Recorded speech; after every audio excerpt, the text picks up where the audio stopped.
Hello everyone, welcome back to my YouTube channel spiritual vibe. आज की हमारी story Narad ji और विष्णु जी की है। एक बार की बात है, नारद जी विष्णु भगवान जी से मिलने गए।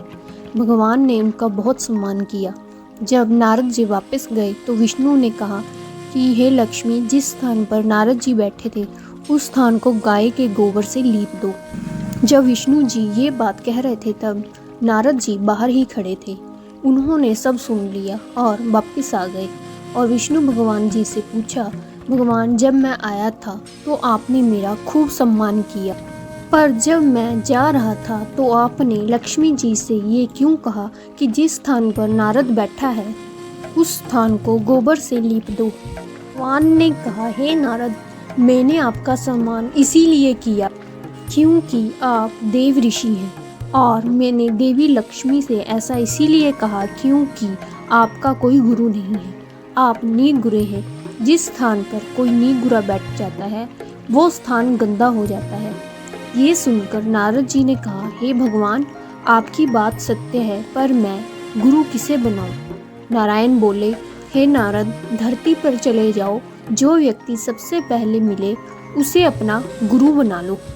नारद जी ने प्रणाम किया और चले गए। जब नारद जी धरती पर आए तो उन्हें सबसे पहले एक मछली पकड़ने वाला एक मछुआरा मिला। नारद जी वापस नारायण जी के पास चले गए और कहा, महाराज, मछुआरा तो कुछ भी नहीं जानता, मैं उसे गुरु कैसे मान सकता हूँ। ये सुनकर भगवान ने कहा, नारद जी, अपना प्रण पूरा करो। नारद जी वापस आए और उस मछुआरे से कहा, मेरे गुरु बन जाओ। पहले तो मछुआरा नहीं माना, बाद में बहुत मनाने से मान गया। मछुआरे को राजी करने के बाद नारद जी लौटकर भगवान के पास गए और कहा, हे भगवान, मेरे गुरु जी को तो कुछ भी नहीं आता, वे मुझे क्या सिखलाएंगे। ये सुनकर विष्णु जी को क्रोध आ गया और उन्होंने कहा, हे नारद, गुरु निंदा करते हो, जाओ, मैं आपको श्राप देता हूँ, 84 लाख योनियों में घूमना पड़ेगा। यह सुनकर नारद जी ने दोनों हाथ जोड़कर कहा, हे भगवान, इस श्राप से बचने का उपाय भी बता दीजिए। भगवान नारायण ने कहा, इसका उपाय जाकर अपने गुरु से पूछो। नारद जी ने सारी बात जानकर गुरुदेव को बताई।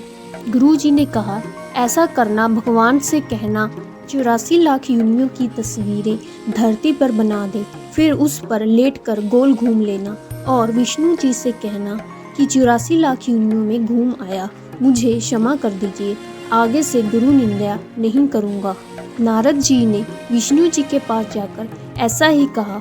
उसने कहा, 84 लाख योनियाँ धरती पर बना दो और फिर उन पर लेटकर घूम लिए और कहा, नारायण, मुझे क्षमा कर दीजिए, आगे से कभी गुरु निंदा नहीं करूँगा। ये सुनकर विष्णु जी ने कहा, देखा, जिस गुरु की निंदा कर रहे थे उसी ने मेरे श्राप से बचा लिया। नारद जी, गुरु की मैं अपरंपार है। गुरु चाहे गूंगा हो चाहे गुरु बावरा हो, गुरु के हमेशा दास रहना चाहिए। गुरु यदि नरक को भेजे तब भी शिष्य को ये इच्छा रखनी चाहिए कि मुझे स्वर्ग प्राप्त हो। यदि शिष्य को गुरु पर पूर्ण विश्वास हो तो उसका बुरा स्वयं गुरु भी नहीं कर सकते। इसी तरह एक पंडित ने श्री धन्य भक्त को एक साधारण सा पत्थर देकर कहा कि इसे भोग लगाया करो, एक दिन भगवान कृष्ण दर्शन देंगे। उस धन्य भक्त के विश्वास से एक दिन उस पत्थर से प्रकट होकर भगवान कृष्ण जी प्रकट हुए। भगवान तो हर तरफ दिखाई देते हैं, हर तरफ उनके दर्शन होते हैं। बात सिर्फ श्रद्धा और विश्वास की है। आपको आज की स्टोरी कैसी लगी प्लीज़ कमेंट बॉक्स में ज़रूर बताएं और मेरा चैनल शेयर और सब्सक्राइब करें। धन्यवाद।